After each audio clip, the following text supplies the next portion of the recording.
আমার মন কাঁদে রে, আমার প্রাণ কাঁদে রে, ইমাম হোসেন শহীদ হলো দিনের খাতিরে।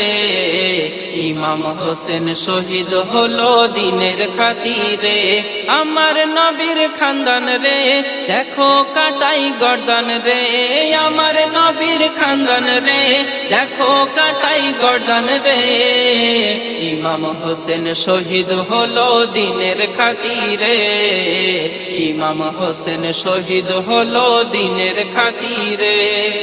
জান্নাতি সাজ আনে জিবরিল ঈদের ওই দিনে, হাসান নিল সবুজার লাল নীল হোসেনে। হাসানের ঠোঁটে চুমা হোসেনের গলায়, যার হকিকত বেটিকে জানাই কামলিওয়ালায়। ভবিষ্যৎবাণী নূর নবী